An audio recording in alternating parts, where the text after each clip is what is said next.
à vous tous, frères et sœurs, là où vous êtes, Haïti, Martinique, Guadeloupe, la Guyane, Saint-Martin, et partout où vous êtes, nous vous souhaitons un agréable sabbat. J'espère que votre semaine a été productive. Ma semaine était vraiment surchargée. Et c'est un grand privilège d'être avec vous ce matin. Et vous savez, chers frères et sœurs, comme nous l'avions vu, comme nous l'avions entendu dans les annonces, le monde bouge. Et vous et moi, nous avons été éclairés par la parole de Dieu. Nous sommes éclairés par la parole de Dieu, nous sommes guidés par la parole de Dieu. Nous savons que les choses vont être empirées. Et même cette semaine, j'ai eu une conversation avec un ami et nous parlions des récents événements, des choses qui se passent autour de nous. C'est vraiment écœurant. Et parfois, on dirait même que les choses qui se passent peuvent nous inquiéter. Mes chers frères et sœurs, vous et moi, nous devons être encouragés, nous devons être heureux de savoir que Dieu est dans notre camp, Dieu est avec nous et nous n'avons pas besoin d'être effrayés, nous n'avons pas besoin d'être peur, mais nous avons notre part à faire. Et voilà pourquoi ce matin, j'aimerais vous parler un petit peu de notre part, de cette partie-là. Si vous avez besoin d'un titre pour le sermon, c'est travailler avec prudence et sagesse. Travailler avec prudence et sagesse. Chers frères et sœurs, vous et moi, après avoir été repentis de nos péchés, après avoir accepté de nous faire baptiser par le baptême d'immersion, nous avions eu cette grande opportunité de recevoir le don du Saint-Esprit. Le Saint-Esprit de Dieu, c'est un dépôt de Dieu lui-même en nous. Le Saint-Esprit de Dieu en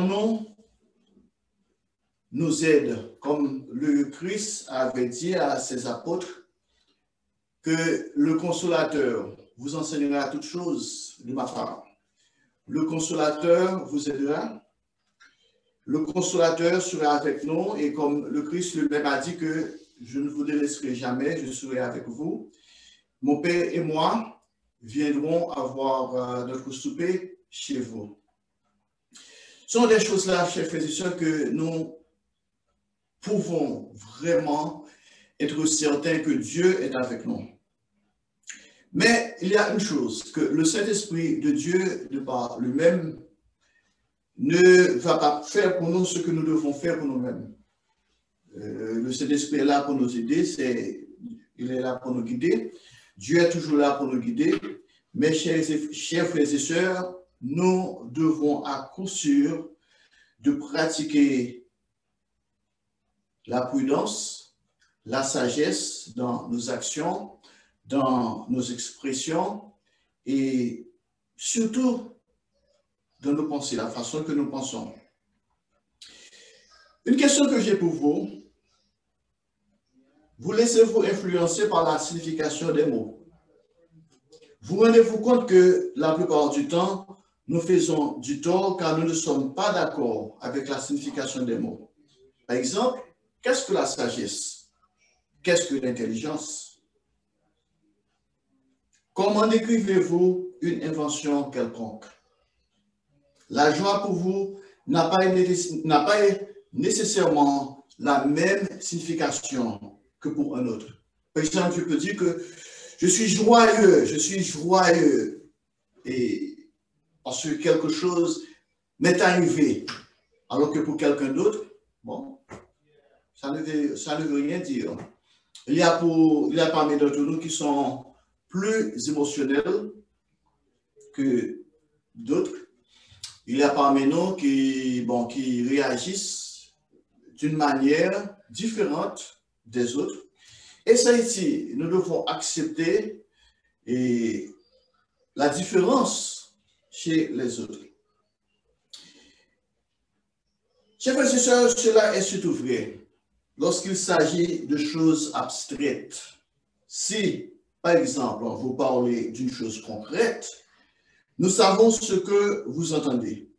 Par contre, comment définir une tristesse, une déception, un sentiment de reconnaissance et d'admiration, ou que sais-je encore?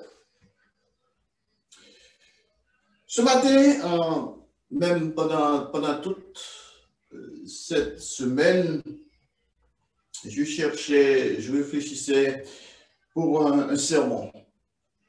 Vous savez, ce n'est pas toujours facile de trouver un sujet à chaque semaine. Et surtout que dans ma situation, il faut faire des sermons en anglais et pour 3 congrégations, parfois 4 congrégations. Et puis, de trouver un sujet approprié pour un sermon en français. Et même si c'est 1 fois par mois, 2 fois par mois. Mais je dois toujours prier, je dois toujours chercher à savoir comment nourrir le peuple de Dieu. Parce que c'est pas quelque chose qu'on peut faire comme allant de soi, quelque chose que, on se lève et puis on dit, on vient devant la chair et le pupitre et puis on dit un sermon. Il faut surtout réfléchir, il faut surtout étudier et il faut surtout prier. Et parce que nous faisons le travail de Dieu. Ce n'est pas mon travail, ce n'est pas le travail de l'administration de l'Église, ce n'est pas le travail de qui que ce soit, mais c'est le travail de Dieu. À chaque fois qu'on a cette opportunité de prêcher, de faire un sermon, une sermonnette, quelles que soient les circonstances, quand on a cette tâche qui est une tâche lourde de s'adresser au peuple de Dieu, on fait le travail de Dieu. On doit communiquer, on doit se communiquer avec ce que Dieu a mis à notre disposition.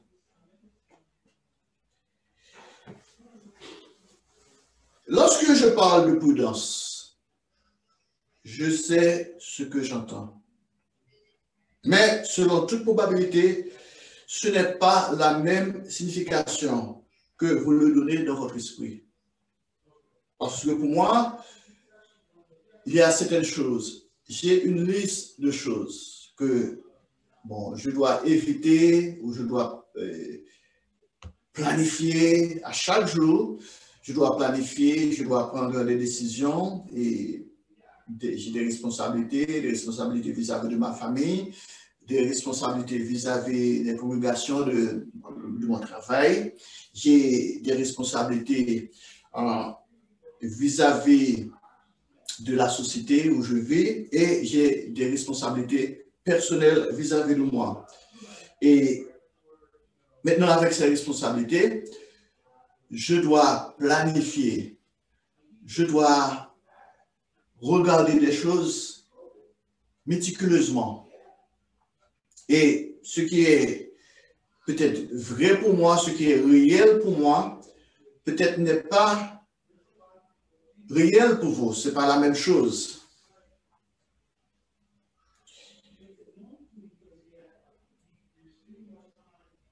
En effet, c'est quoi la prudence? La prudence fait partie de la sagesse, mais ce n'est pas exactement la sagesse. Elle fait partie de prévenance, mais c'est plus que la prévenance. La prudence est une vertu, certes, mais pour être efficace, il faut la mettre à l'épreuve. Si vous avez la prudence, vous pouvez éviter beaucoup de choses mauvaises, désagréables et que sais-je encore. Vous savez, la Bible nous a dit que le simple peut se faire du tort. Et quand on est simple, c'est qu'on n'a pas assez de connaissances. Par exemple, si vous pouvez être simple, si vous ne faites pas la mécanique, vous ne connaissez pas la mécanique et vous essayez de travailler dans votre voiture, vous pouvez gâter la voiture. Si vous n'avez aucune connaissance de l'électricité et vous essayez de travailler dans votre maison, là il y a de l'électricité, et vous pouvez non seulement vous faire électrocuter, et vous pouvez aussi commencer un incendie dans la maison, détruire la maison entière. C'est arrivé. Bon, il me semble que l'une des meilleures façons de définir la prudence, c'est de prévoir et d'éviter les fautes et les dangers.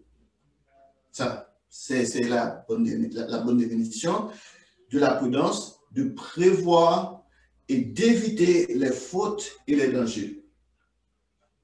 Comme je vous ai dit, chers frères et sœurs, notre monde est un monde bouleversé. Les choses vont de mal en pire. Et nous devons prendre conscience de ces choses-là, mais nous devons faire de notre mieux afin de ne pas être les victimes de ce qui se passe dans notre société. Comme je vous ai dit, il faut prévoir et éviter les fautes et les dangers. C'est là une définition assez claire, mais assez difficile pour mettre en exécution. Par exemple, nous autres parents, nous enseignons à nos enfants d'être prudents. Quand ils sont tous jeunes, on leur prend par la main pour traverser la rue. On leur explique comment éviter autant que possible un accident. On les met en garde de jouer avec les allumettes. Tout cela fait partie de ce qu'on appelle faire preuve de prudence. Mais savez-vous que nous, autres adultes, nous avons surtout besoin de prudence lorsqu'il s'agit de converser, d'échanger des idées, de faire savoir à quelqu'un qui nous a offensés, sans pour autant créer une discordance ou même des sentiments d'animosité les uns avec les autres. Vous savez, l'apôtre Jacques nous a dit que quelqu'un qui est arrivé à brider sa langue, c'est un homme vraiment accompli. Si on peut maîtriser sa langue, parce qu'il y a beaucoup de choses parfois, et comme vous le savez dans notre adage, que la parole est argent, mais le silence est d'or. Parfois, quand c'est mieux de garder le silence, c'est mieux de ne pas répéter certaines choses. Et même quand il s'agit de nous adresser à quelqu'un, nous devons faire de notre mieux pour ne pas blesser cette personne. Et voilà pourquoi on doit pratiquer l'amour. L'amour, c'est quoi? Tout ce que vous voulez que les hommes fassent pour vous, faites de même pour eux. Si vous ne voulez pas qu'on vous adresse comme un chien, vous n'allez pas adresser aux autres comme un chien. Si vous ne voulez pas qu'on vous adresse avec un sentiment d'autant, vous n'allez pas utiliser un sentiment d'autant, des yeux hautains pour adresser aux autres. Ça, c'est l'amour. Et voilà pourquoi dans nos conversations, dans nos relations avec les autres, nous devons faire de notre mieux pour utiliser la prudence. Parce que les paroles que nous proférons peuvent avoir des répercussions vraiment négatives. Et ça peut faire du tort aux autres et ça peut même détruire nos congrégations. Et nous savons beaucoup de gens qui ont laissé l'Église. Il y a des gens qui ne font plus partie de l'Église. Quand vous demandez à ces gens-là, mais pourquoi, quel était le problème? Quel était votre problème?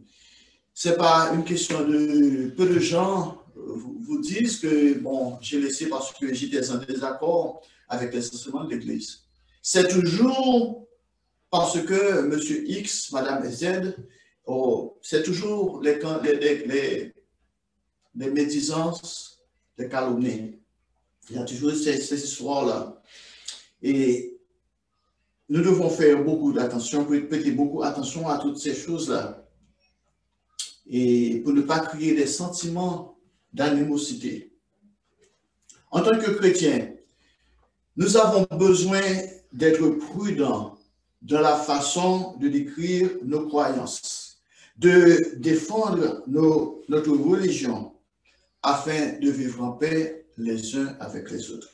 Vous savez, quand nous sommes venus dans l'Église, quand nous apprenons la vérité, nous voulons convertir nos parents, nous voulons convertir nos amis, nous voulons convertir tout le monde. Nous ne pouvons pas savoir, mais comment les choses sont tellement claires devant nous. Le sabbat est le 7e jour, mais pourquoi les gens vont-ils encore à l'église le premier jour qui est le dimanche? Et on peut voir, on peut lire dans Lévitique, dans Deutéronome, qu'il ne faut pas manger certains animaux. Mais pourquoi les gens mangent encore des viandes impures? Et on fait de son mieux pour corriger les gens. Et, chers frères et sœurs, nous devons vraiment être prudents. Et la chose que nous devons regarder, nous devons garder en tête, c'est que Dieu n'est pas en train de convertir le monde. Selon Jean 6, verset 44, chapitre 6, verset 44, le Christ a dit, si le Père ne vous appelle pas, vous ne pouvez pas venir à moi. Dieu est en charge. C'est Dieu qui est le chef de l'univers. Dieu peut faire tout ce qu'il veut. Nous devons laisser cette tâche à Dieu. Nous devons faire ce que Dieu nous a demandé de faire. Et il y a beaucoup de gens, même à présent, dans l'Église, il y a des gens qui s'accrochent à cette histoire de nouvelles vérités. Parfois, peut-être ils vont sur l'Internet, ou bien ils lisent certains documents, et puis ils vous disent, ah bon, ça c'est la vérité. Et maintenant, il faut promulguer, il faut promouvoir cette vérité. Chers frères et sœurs, nous devons utiliser beaucoup de prudence dans ce domaine-là. Parce que ce qui ne peut pas être vraiment clair pour vous, et cela peut causer des obstacles aux autres. Et si ce n'est pas quelque chose qui fait partie de la prédication de l'Église. Vous savez, dans l'Église, nous avons toute une collection de brochures. Nous avons notre étude biblique et par correspondance. Nous avons toutes des choses. Et la Bible vous dit que d'examiner toutes choses. Même quand il faut lire, il faut étudier un livret, un livre, il faut prendre son temps pour ouvrir la Bible, essayer d'analyser toutes choses selon la Bible, ce que vous trouvez dans la Bible. Ainsi, vous pouvez être convaincu, ce que vous lisez, ça vient de la Bible. Ce n'est pas une opinion, ce n'est pas le produit des opinions d'un homme. Et maintenant, vous êtes convaincu et ainsi, ça c'est quelque chose que c'est une publication de l'Église. C'est bien de partager cela avec quelqu'un d'autre. Si quelqu'un vous a demandé, vous a posé une question, ou peut-être lors d'une conversation, vous pouvez toujours faire référence à se livrer à cette brochure, de dire, ah bon, et j'ai appris cela dans telle brochure, ou peut-être un sermonnet, une sermonnette, un sermon, ou peut-être l'étude biblique par correspondance. Mais nous devons faire de notre mieux, de ne pas promulguer nos propres opinions. Nos opinions sont nos opinions. Chacun de nous a le droit d'avoir ses opinions. Nous ne sommes pas des robots, nous sommes des êtres humains. Nous avons une intelligence, nous avons un esprit. Mais par faute de prudence, nous devons garder nos opinions pour nous-mêmes. Et surtout dans l'Église, parce qu'il y a des gens dans l'Église qui sont nouveaux, il y a des gens qui commencent à apprendre, et quand vous mettez ces choses-là devant eux, ce que vous faites, vous les détournez de la vérité. C'est ils essaient de se concentrer sur ce qu'ils apprennent, et maintenant, vous les bombardez des choses que vous pensez qui sont des nouvelles vérités. Alors que, chers frères et sœurs, maintenant, c'est de la confusion.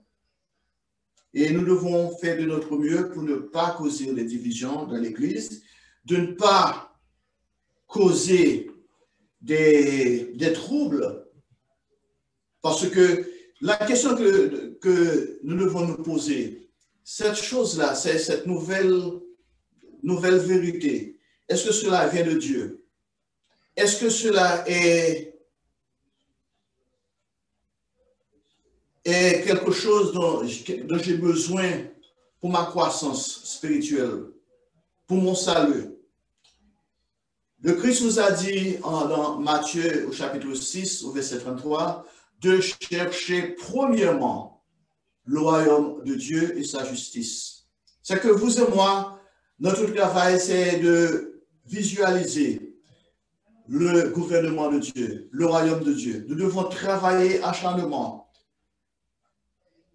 pour le retour du Christ, afin que le Christ revienne, afin que le monde soit changé.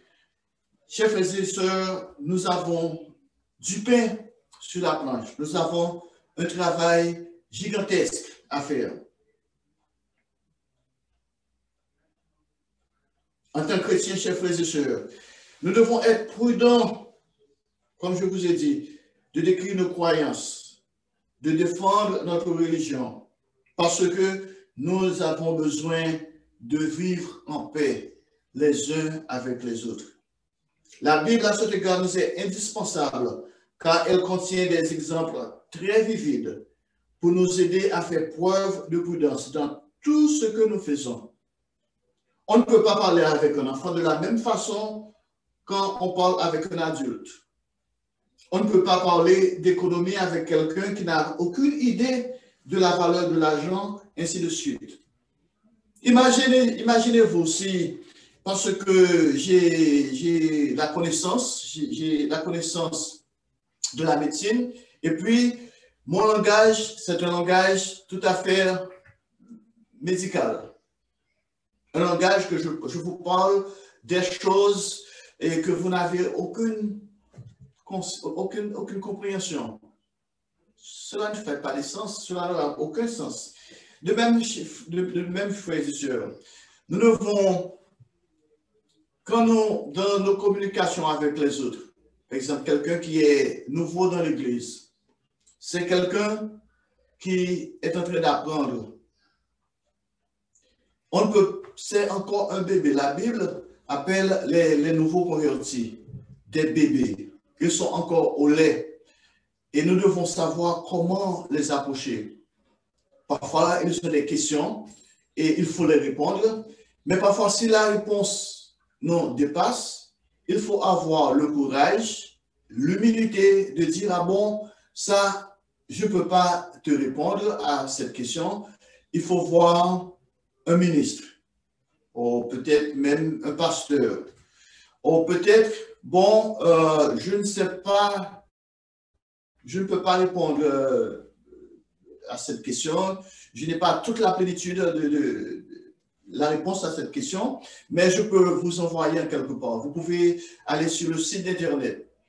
Il y a toute une série de lettres qui traitent certaines questions. Et dans ces lettres-là, tu peux trouver la réponse à tes questions. Il faut avoir ce courage. Et je dois te dire, parfois, on pense qu'on doit répondre à toutes les questions. Chers frères et sœurs, ne pensez pas que vous devez répondre à toutes les questions. Et cela ne vous fait pas un idiot si vous ne répondez pas à toutes les questions. Il y a des gens qui pensent que, bon, si on me pose une question et je ne réponds pas à la question, c'est qu'on va penser et que je n'ai pas de connaissances. Chers frères et sœurs, vous et moi, nous devons être humbles. Et même si on pense qu'on est un idiot, qu'on pense qu'on n'est pas à la hauteur de sa tâche, tant pis. Si quelqu'un me pose une question médicale, et parfois il y a des gens qui me posent des questions et sur le Covid, et puis je leur dis, ah bon, ce n'est pas mon domaine et je ne sais pas, je ne peux pas répondre, je ne peux pas vous répondre à cette question. Et si la personne pense, ah bon, ok, bon, il n'est pas médecin, bon, ça c'est tant pis, ça ne va rien, et ça ne va me faire rien, ça ne va pas me faire du tort. Il faut avoir le courage de dire, bon, ok, je ne peux pas répondre à votre question, et de peut-être faire référence à quelqu'un d'autre. Le Christ, lorsqu'il était sur cette terre, a agi avec beaucoup de sagesse, beaucoup de prudence, beaucoup de compréhension.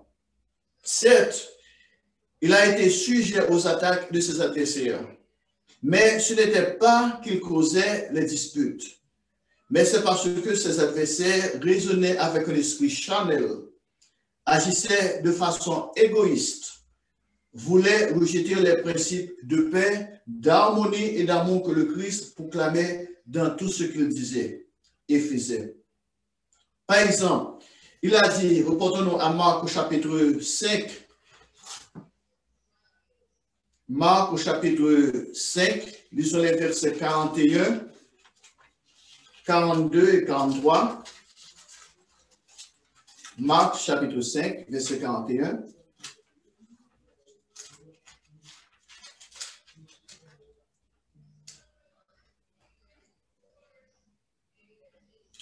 Il l'a saisi par la main et lui dit, Talita Koumi, ce qui signifie, jeune fille, lève-toi, je te le dis.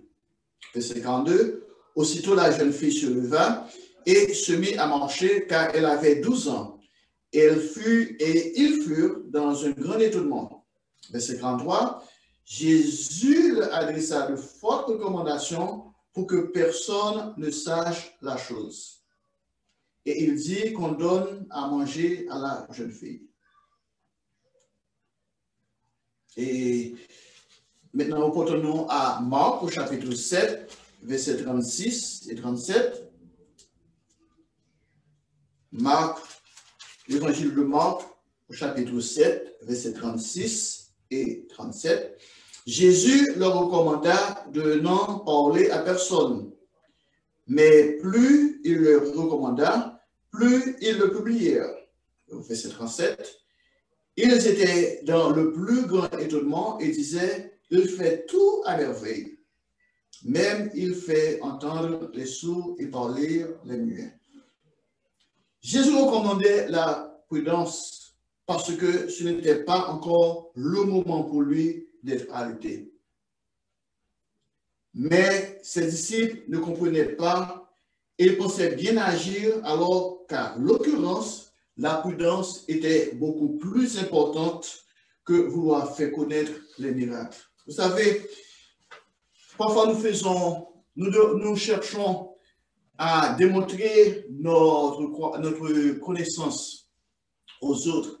On est tellement enflé d'orgueil et on veut démontrer aux autres que nous sommes des intellectuels. Alors que, voyez le Christ, l'exemple du Christ, ce serait bien pour lui que tout le monde, à ce moment-là, sachait que, bon, je suis je suis le Messie, j'ai accompli un miracle, j'ai fait de grandes choses.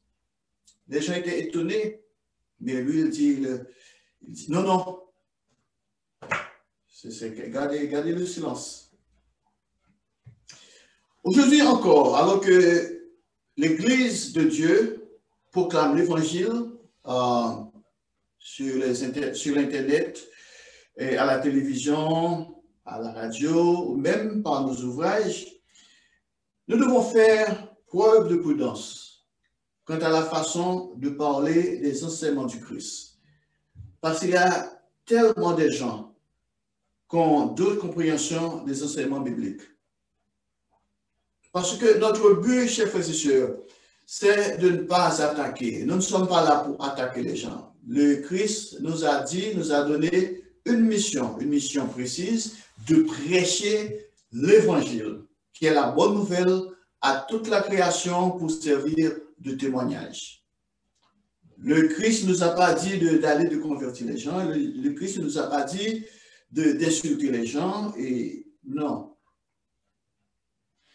Nous avons pour devoir de révéler la vérité biblique, sans pour autant bouleverser la compréhension des gens dont Dieu n'a pas encore ouvert l'esprit. Il ne s'agit pas de faire un compromis, pas du tout. Il s'agit de faire preuve de prudence afin d'éviter des malentendus qui n'auraient pas besoin d'être causés. Laissez-moi encore vous donner un autre exemple, une parabole que le Christ a donnée, que beaucoup de gens ne comprennent pas comme ils devaient comprendre. Nous portons à Luc au chapitre 16, disons les versets 1 à 8. Luc, chapitre 16, verset 1. Jésus dit aussi à ses disciples, un homme riche avait un économe qui lui fit dénoncer comme dissipant ses biens. Au verset 2, il l'appela et lui dit, qu'est-ce que j'entends dire de toi? Rends compte de ton administration, car tu ne pourras plus administrer mes biens. Verset 3, l'économe dit en lui-même, que ferai-je puisque mon maître m'ôte l'administration de ses biens? Travailler à la terre, je ne puis. Mendier, j'en ai honte. Verset 4, je sais ce que je ferai pour qu'il y ait des gens qui me reçoivent dans leur maison quand je serai destitué de mon emploi. Et en faisant venir chacun des débiteurs de son maître, il dit au premier, combien dois-tu à mon maître? Verset 6, 100 000. Sa mesure d'huile, répondit-il. Et il lui dit, prends ton billet, assieds-toi vite et écris 50. Il dit ensuite à un autre, et toi, combien dois-tu? 100 mesures de blé, répondit-il. Et il lui dit, prends ton billet et écris 80. Au verset 8, le maître loua l'économe infidèle de ce qu'il avait agi en homme avisé. Car les enfants de ce siècle sont plus avisés à l'égard de leurs semblables qui ne le sont les enfants de lumière. Chers frères et sœurs, nous devons être prudents. Et la question que j'ai pour vous, comprenez-vous cette parabole?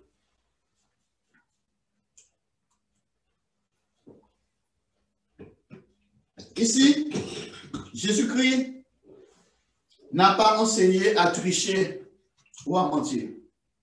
Il ne cherchait pas de voie malhonnête pour s'occuper d'une dette. Il nous enseigne un exemple de prudence afin d'éviter les malheurs que l'on peut éviter. La façon d'agir n'est pas celle que le Christ recommande. Vous savez, vous, les jeunes de l'Église, vous avez un avenir. Nous savons que le temps est court. Mais qui sait? On ne peut pas dire que, bon, maintenant, puisque nous savons que le Christ va revenir, et maintenant on ne doit pas se soucier de son éducation. On ne peut pas planifier pour son avenir. Jamais dans la Bible, Dieu nous a dit de ne pas planifier pour notre avenir. Vous devez prendre du temps pour acquérir une éducation. Si vous avez des désirs et pensez à ces désirs-là, faites des plans à long terme, comme on dit, et aussi des plans à court terme. Vous devez penser à votre avenir. Et le Christ ici, nous savons que nous sommes dans un monde qui est un monde méchant, un monde vraiment qui ne se soucie pas des autres. Mais nous devons penser à notre famille, nous devons penser à faire des plans pour nous-mêmes. Et parfois, il y a tant de choses qui se passent dans le monde, qui se passent autour de nous. Et parfois, on a pénurie d'essence. Parfois, on ne peut pas trouver des aliments. Mais le but de ce parabole, je le répète, c'est d'agir avec prudence et de tâcher de se faire des amis sans pour autant faire de compromis avec les principes d'amour que Dieu nous enseigne dans la Bible. Vous pouvez avoir des amis dans le monde, mais vos amis devraient savoir que vous gardez les commandements de Dieu. Vos amis devraient savoir que vous gardez le sabbat. Le 7e jour est un jour que vous ne prenez aucune part à certaines activités. Vos amis devraient savoir que vous ne mentez pas. Et vos amis devraient savoir que vous ne commettez pas d'adultère. Vos amis devraient savoir que vous n'allez pas faire de faux témoignages. Et une fois que vos amis vous acceptent comme vous l'êtes, et chers frères et sœurs, vous n'avez aucun problème avec eux. Mes amis me respectent. J'ai beaucoup d'amis dans le monde. J'ai des amis, des collègues de classe. Et parfois, on a des conversations au téléphone, des conversations téléphoniques. Et parfois, si je vois l'un de mes amis, et puis bon, on peut toujours passer du temps ensemble. Et il n'y a rien de mauvais. Je me rappelle, il y a quelques années de cela, j'ai eu une classe réunion à New York et c'est là que j'ai fait rencontre des gens de l'église et qui sont maintenant de bons amis à moi. Et oui, il n'y a rien de mauvais cela. Mais ce que le Christ veut nous montrer ici, il faut utiliser la prudence. Nous devons avoir de la prudence. Et reportons-nous à Matthieu, au chapitre 7, verset 6. Avec nos amis dans le monde, nous devons savoir qu'ils ne sont pas encore appelés. Dieu ne les appelle pas encore. Il y a certaines choses qu'ils ne comprennent pas et nous devons respecter ces choses-là.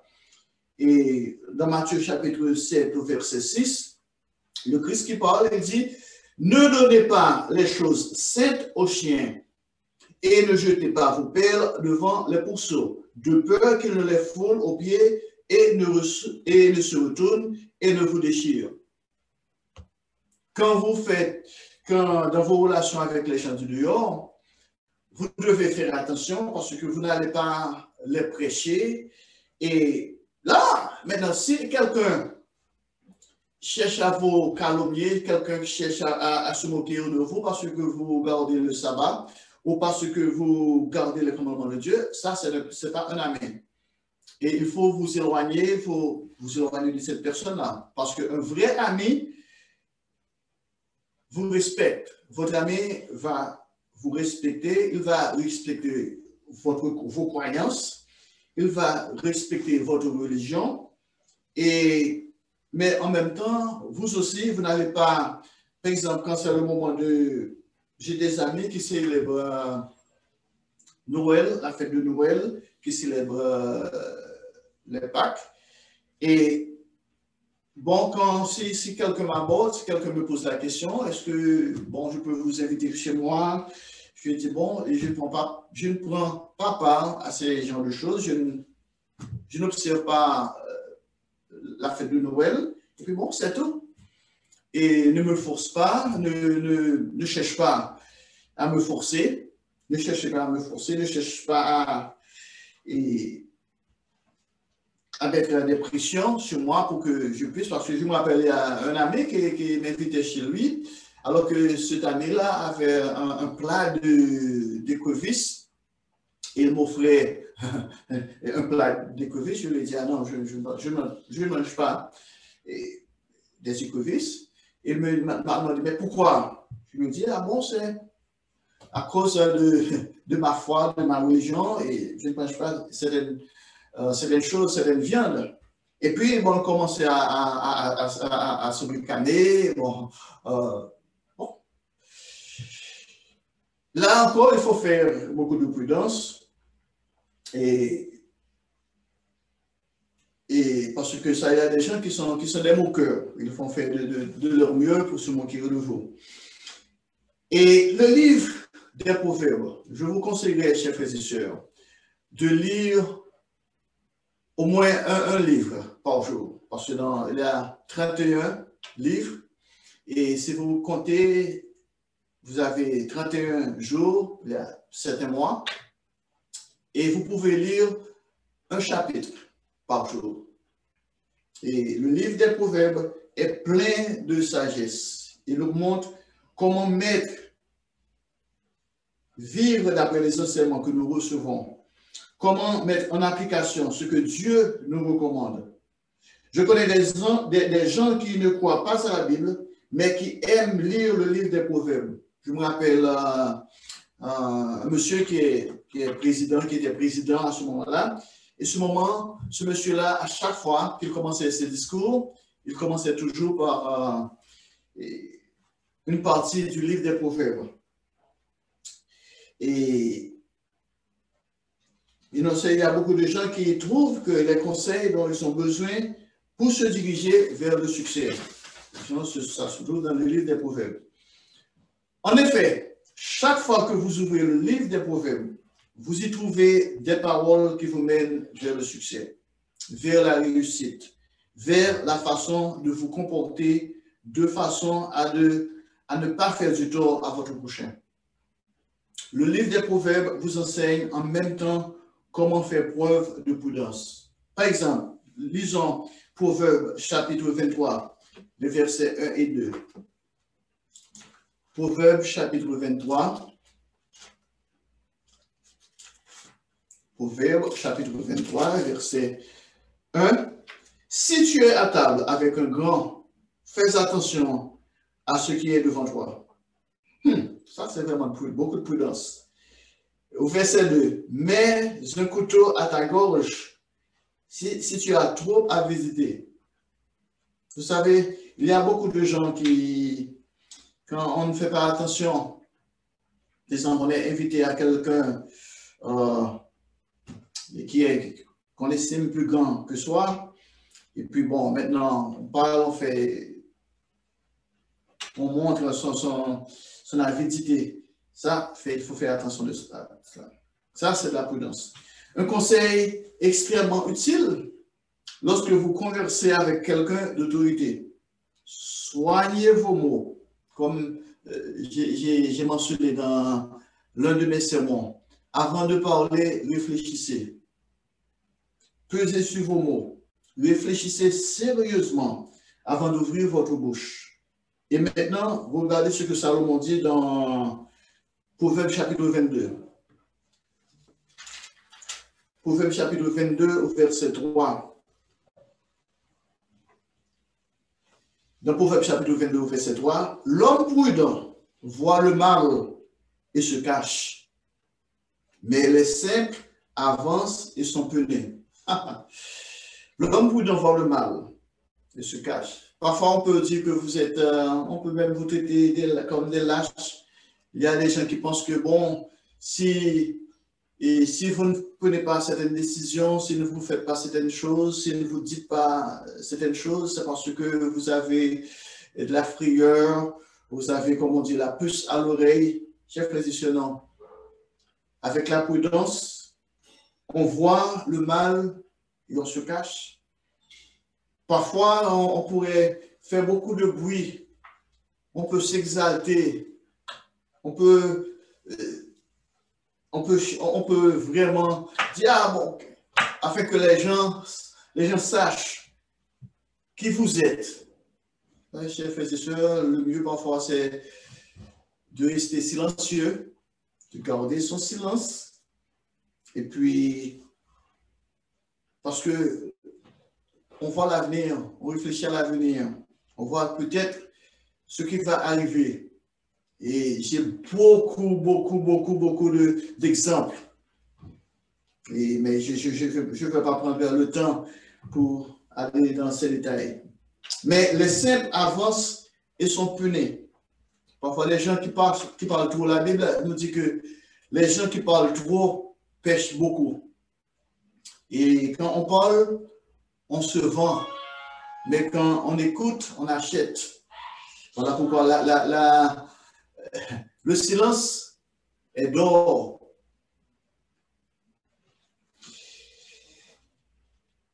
C'est très clair, chers frères et sœurs, n'est-ce pas?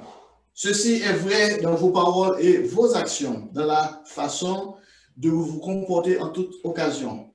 Cette définition du mot prudent vous garantit le succès, à condition que vous la mettiez en évidence pour résister à vos sentiments d'orgueil. Une chose est certaine, vous ne vous rendez souvent pas compte, mais l'orgueil est l'une de vos pires ennemis. Il vous empêche d'agir avec prudence, d'être prudent, pour éviter des malentendus. D'une façon générale, nous voulons tous réussir dans ce que nous entreprenons, en quelque sorte, être des héros. Savez-vous que le véritable héroïsme, ce n'est pas nécessairement dans la façon dont vous faites quelque chose, mais surtout dans la façon dont vous maîtrisez, la façon de maîtriser votre langue, vos sentiments d'orgueil, de la façon dont vous contrôlez vos sentiments charnels. Vous savez, ça, c'est l'un des fruits de l'Esprit de Dieu, la maîtrise de soi. Je vous dirai quelque chose, mais je ne le dirai pas.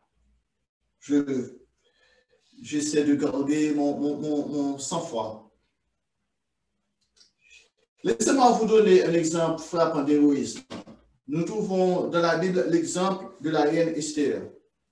Lisez ce petit livre. Prenez du temps de lire le livre d'Esther. Il se trouve dans l'Ancien Testament. C'est une histoire magnifique, très touchante. Une histoire où la reine Esther fait preuve de sagesse, de prudence et de courage. C'était une reine non seulement sage et intelligente, mais surtout une reine qui aimait Dieu, qui respectait ses commandements et en même temps qui protégeait son peuple.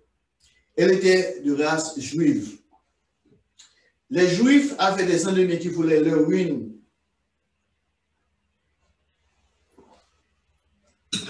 Leurs ennemis ont tout fait pour que le roi se débarrasse d'eux. Je répète, lisez cette histoire. Vous y trouverez beaucoup de leçons qui vous permettront de comprendre comment vivre en héroïsme.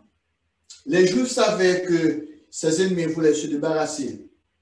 Notez comment elle s'est comportée avec sagesse et prudence, avec tact et patience, prête à donner sa vie si nécessaire.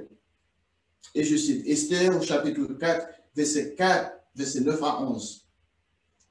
Esther, chapitre 4, verset 9. Hathach vient rapporter à Esther les paroles de Mardochée. Verset 10. Esther chargea Hathach d'aller dire à Mardochée. Verset 11.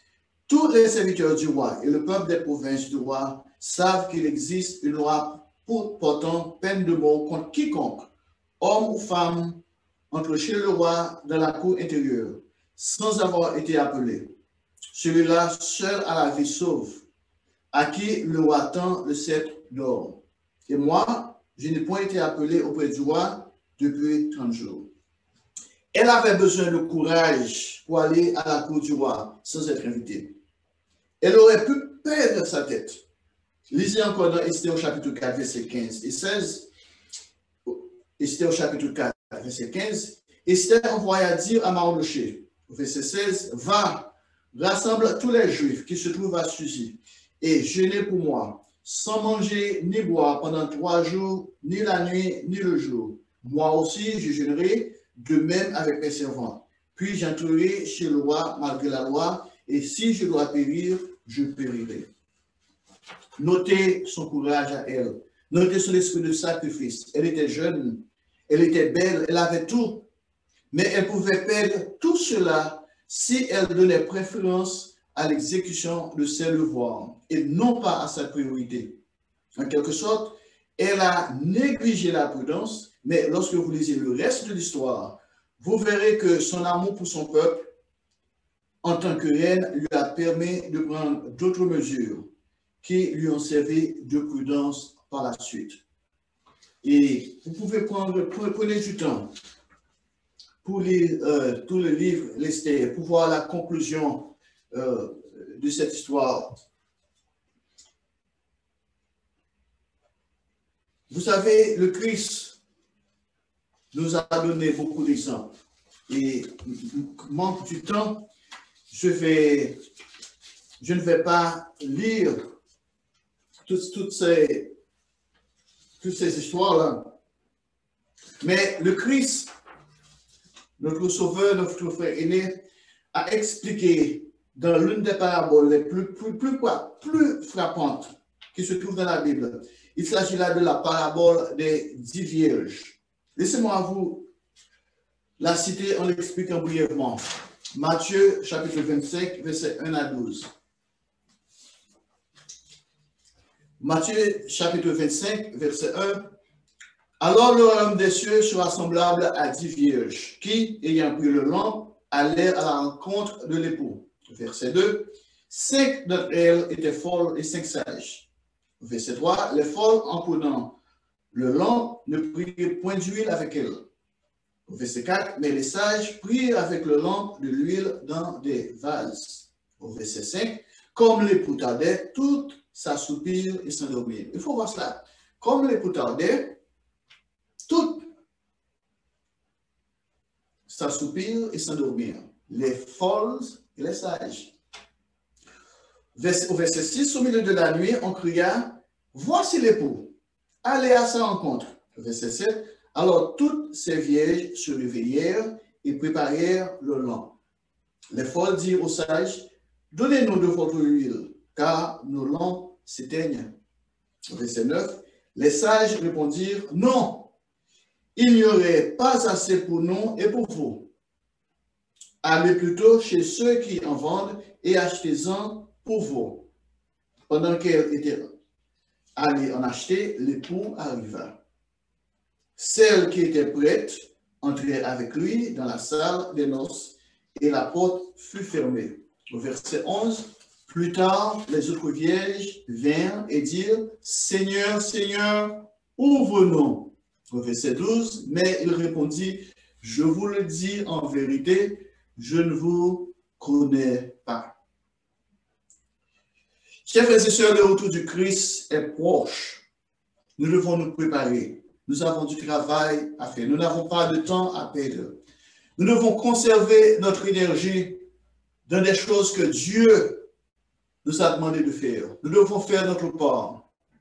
Comme je vous ai dit en plusieurs occasions, notre devoir à nous, nous devons dépenser notre énergie à nous rapprocher de Dieu.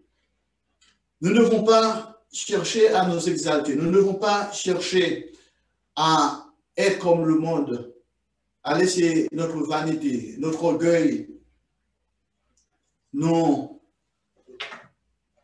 dérobe de notre couronne. Nous ne devons pas nous laisser séduire par Satan le diable, qui veut nous chasser de l'Église, parce que Satan, lui, son but à lui, c'est de nous détourner de Dieu, de nous détourner de l'Église. Nous devons prendre toutes les précautions nécessaires. Sans croire, chers frères et sœurs, nous nous trouvons dans la même situation que les vierges folles. Nous frappons à la porte.